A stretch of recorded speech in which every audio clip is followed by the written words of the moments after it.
Hi friends, கிறிஸ்மஸ்க்காக வீட்டிலே வந்து cooker use பண்ணி எப்படி கேக் செய்யலான்னு பார்க்கலாம். எக்கு சேர்க்காம எப்படி வீட்டிலையே கேக் செய்யலான்னு பார்க்கலாம். வீட்டில் இருக்கிற 3 பொருளை வச்சு நம்ம இப்போ கேக் செய்ய போகிறோம். பெரிய மிக்ஸி ஜார் எடுத்துக்கலாம். அதில் வந்து 1/2 கப் சர்க்கரை சேர்த்துக்கிறேன். நான் வந்து சர்க்கரை அளவாக தான் சேர்த்துருக்கேன். நீங்கள் கொஞ்சம் கூட சேர்த்துக்கோங்க. அது கூட 2 ஏலக்காய் சேர்த்துக்கிறேன். ஏலக்காய் சேர்க்கும் போது இன்னும் நல்லா வாசனையாக இருக்கும். ஃபஸ்ட்டு இது எல்லாத்தையும் அரைச்சிடலாம். இப்போ நல்லா அரைச்சாச்சு, நல்லா பவுடராட்டம் ஆயிடுச்சு. அது கூட 1 கப் தயிர் சேர்த்துக்கிறேன். அது கூட சமையல் சோடா கொஞ்சம் சேர்த்துக்கிறேன். பேக்கிங் பவுடர் 1 ஸ்பூன் சேர்த்துக்கலாம். சமையல் எண்ணெய் 50 ml எடுத்து வச்சுருக்கேன், அதையும் சேர்த்துக்கலாம்.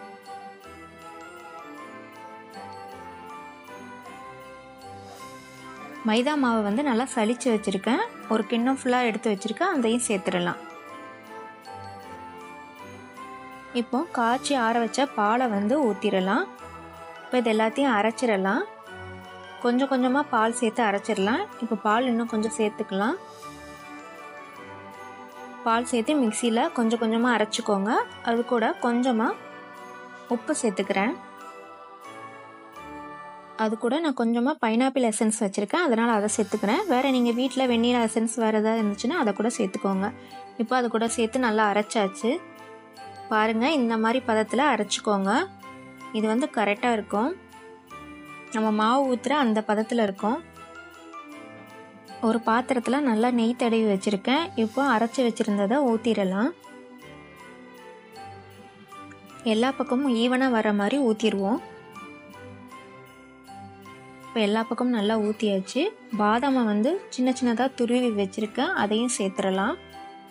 அது மேலே அப்படியே சேர்த்திங்கன்னா பார்க்கும்போது நல்லாயிருக்கும், சாப்பிடும்போதும் நல்லாயிருக்கும்.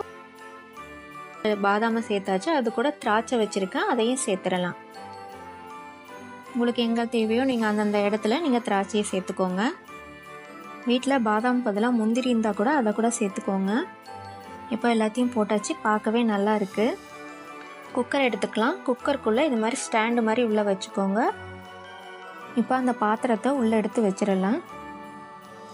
கரெக்டாக அந்த உள்ள ஸ்டாண்டு மேலே கரெக்டாக வச்சுக்கோங்க. இப்போது குக்கரை மூடிடலாம். விசில்லாம் போட வேண்டாம். மூடி வச்சுட்டு லோ ஃப்ளேம்லேயே வச்சு ஒரு 50 நிமிடம் வேக வச்சிடலாம். இப்போ 50 நிமிடம் ஆயிடுச்சு. இப்போ ஓப்பன் பண்ணி பார்த்துடலாம். இப்போ நல்லாவே மேலே உப்பி வந்திருக்கு. கேக் நல்லா வெந்திருக்கான்னு பார்த்துடலாம். உள்ளே குத்தி பார்க்கலாம். நடுவில் ஒட்டாமல் வரணும். அப்படி ஒட்டி வந்துருச்சுன்னா கேக் வேகலைன்னு அர்த்தம். நீங்கள் கூட கொஞ்சம் நேரம் வச்சு கூட எடுத்துக்கோங்க. இப்போ குச்சியில் ஒட்டலை. இப்போ நம்ம கேக்கை எடுத்துடலாம். இப்போ வேறு பிளேட்டில் மாற்றிடலாம். அதை திருப்பி போட்டு லைட்டாக தட்டிட்டு லைட்டாக சைடில் கூட கத்தி கூட வச்சு நீங்கள் இது பண்ணிட்டீங்கன்னா இது மாதிரி வந்துடும். உங்களுக்கு தேவையான ஷேப்பில் நீங்கள் கேக்கை கட் பண்ணிக்கோங்க. வீட்டிலே இருக்கிற பொருளை வச்சு சிம்பிளாக குக்கரில் வந்து கேக் வந்து ஈஸியாக நம்ம ரெடி பண்ணியாச்சு. குட்டீஸ்க்கெலாம் கொடுங்க, அவங்க விரும்பி சாப்பிடுவாங்க. பார்க்கவே நல்லா சாஃப்டாக இருக்குது. பாருங்கள், நல்லா அமுத்தி பட்டாலே நல்லா சாஃப்டாக இருக்குது. நீங்களும் வீட்டில் ட்ரை பண்ணி பாருங்கள். ட்ரை பண்ணி பார்த்துட்டு எனக்கு கமெண்ட்ஸில் சொல்லி லைக் பண்ணுங்கள், ஷேர் பண்ணுங்கள். அப்படியே நம்ம டேஸ்டி ரெசிபிஸ் தமிழ் சேனலை சப்ஸ்கிரைப் பண்ணிடுங்க. எல்லாத்துக்கும் ஹாப்பி கிறிஸ்மஸ்.